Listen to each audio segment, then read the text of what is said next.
Hello everyone, this is a game I played at the National Friends of Chess against Olanrewaju Ajibola.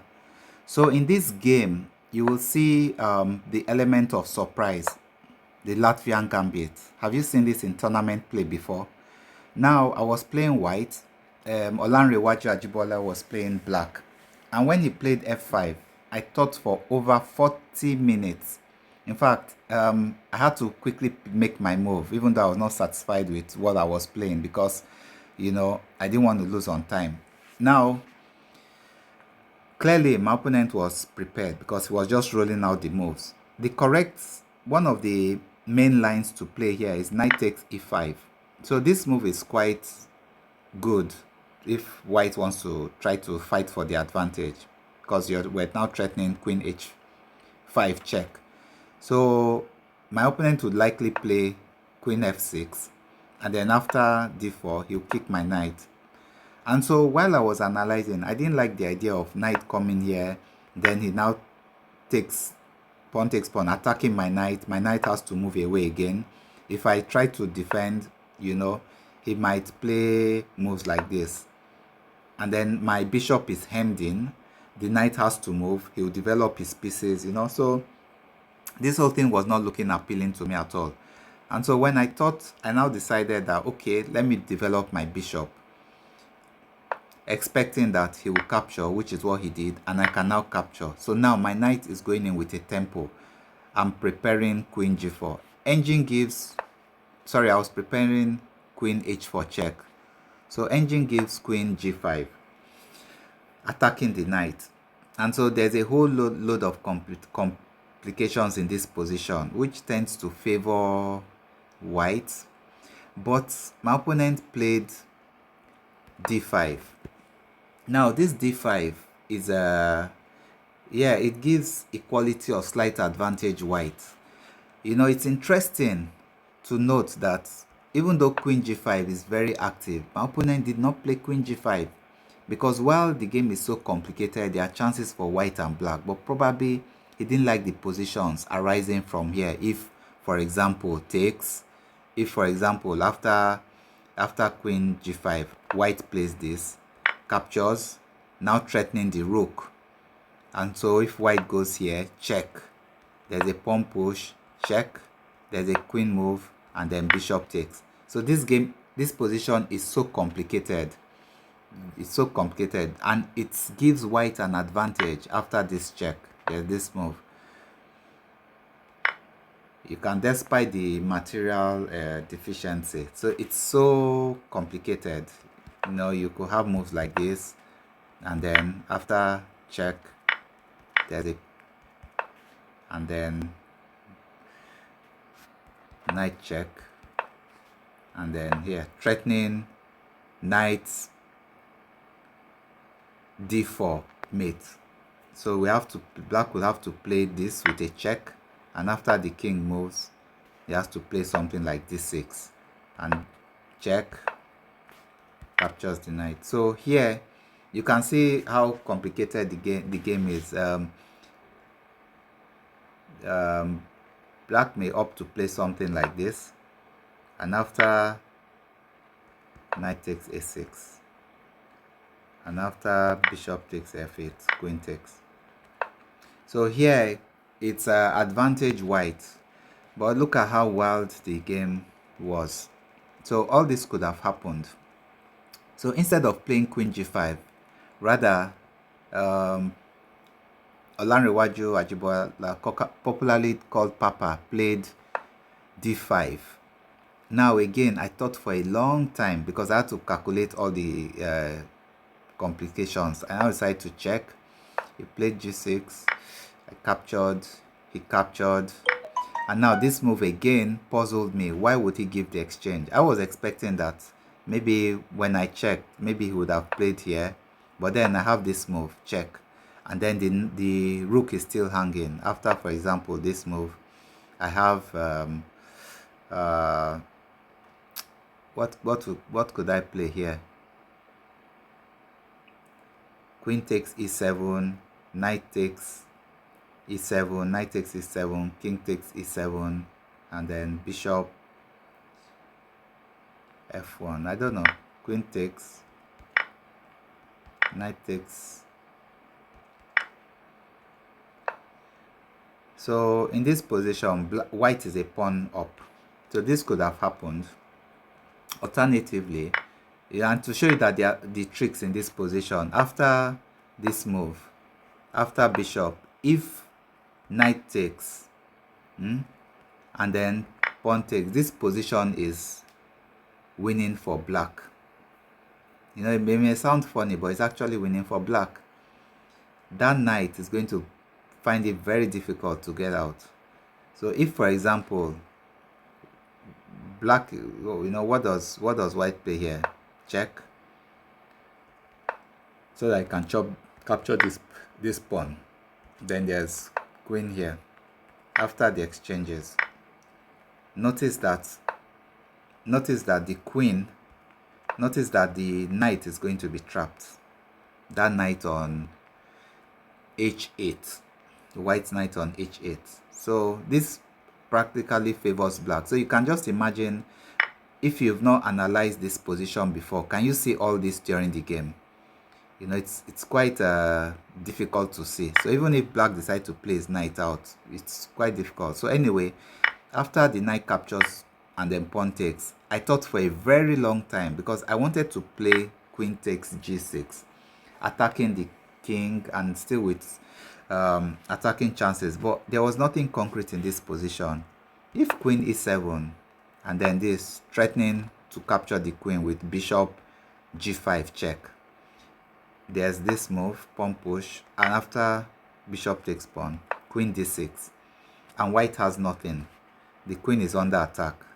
Bishop check, and if king moves, check, and the game is equal. So I decide that, well, since my opponent has given me the exchange, let me capture it. So I captured the rook, and immediately played king f7 without wasting time. And I didn't like the idea of check, because after this, now my bishop has to move. The queen has limited squares. In fact, has nowhere to go along that line, the file. So I decided to play queen d4, because I saw he cannot take, because I'll capture the queen. So develops his bishop, and then I now move my bishop away. Now I preferred bishop e2, even though the engine is giving bishop b3, because I didn't like the idea of c5, and after I move away, there's this move, and you see my bishop is at the edge of the board. If, for example, knight here, and after c3, there's knight attacking the bishop, and after the bishop moves, you know, black just has a good game. You know, there's a hole on d3 which is hard to exploit. The black bishop is locked in, so you know, black's game is quite comfortable here. Okay, so in the light of all this, I decided to go to e2, bishop e2, and then after knight c6, I played queen a4. This was a mistake. Here the game is still equal. Queen e3 was better, because I needed to prevent his queen from going to g5.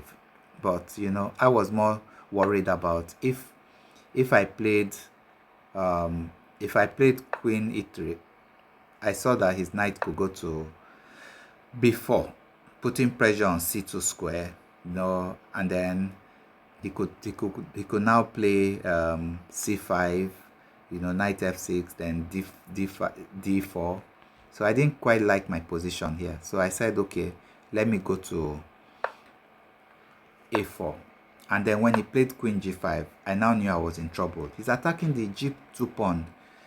If I castle, he has bishop h3 immediately, threatening mate, and I have to play g3, only move to defend, and then he will now gain the exchange.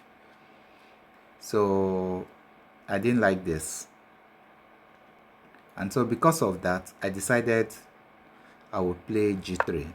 Now, engine recommended king f1, but I didn't like king f1, because how can I leave my king in the center of the board? along this half open file, because he's going to play bishop c5 and rook f8, and it's going to start his attack on my king. So I decided to play g3, and then he now played bishop c5, developing, I develop, and then he played queen f6. Queen f5 was better. So here he already, the game is still to my advantage. It's actually, the engine analysis gives white an advantage here. So after queen f6, I should have played d4 and it's equal. But this is a very difficult move to see. I mean, how will you play d4 when there's en passant and black is attacking 2 points at the same time, the f2 point and then the bishop? So if we capture the pawn, there's bishop take, we check, and the king moves away. So I didn't just like, I saw this position during the game, but I didn't like this. I thought this was completely losing for white, but I was wrong. In my analysis here, I'm seeing that the evaluation gives white an advantage of plus 0.7. And if you look at it critically, you see that the queen and king are on the open file. My rook can go to f1. I have space for my queen. I have space for my bishop. Even after the recommended knight d4, I have this move. And if the bishop attacks, I also attack his queen. You see, because the queen cannot move, called the check on the king. So if he goes here, for example, there's this move. And after this, there's a queen capture. So now the position is almost balanced, but white is a pawn up, even though white has given up the rook exchange. So this was a better way to survive the position. But you know, I didn't see all this, and it was quite difficult to see. Besides, after d4, there's also bishop takes, and the f pawn is still being attacked. The knight is still being attacked. You know, so the whole game is so difficult to play. Anyway, even after d4, yeah. So because of this, I now decided to castle, and this was a losing move. The advantage immediately shifted to -2. That's black having a 2 advantage. So with the castling, knight d4 was played, attacking my bishop. Remember, my light squares are weak, so I wanted to defend my bishop. d3 was the best move, but instead I came down to d1. And then after, he consolidated his position with c6, and then instead of me to still play d3, I now played b4. Now I was looking for activity. So after d4, he checked. Bishop takes f3 was correct. Instead, I moved my king, and then he moved his bishop. I now moved out of the pin. He activated his queen. I now activated my bishop, and here he had mate in 5 with queen h5. This is actually mate in 5, because now he's threatening queen takes knight, and if pawn takes, he will take with queen, check. After I go here, and this is mate in 1. I can't defend that mate. So he didn't play that. Instead, he played knight f6, and then I played d3 now. In fact, the whole position was so confusing for me. I didn't know what to play. I guess I should have played maybe sack the knight. You know, I needed my queen to have access to that 3rd rank, but instead I played d3, and then he played his rook, threatening mate. And then after that, I now played bishop takes knight, queen takes, king move, and then mate is unavoidable. I resigned. So if you've liked this, enjoyed this analysis, remember to subscribe and like for more. Thank you.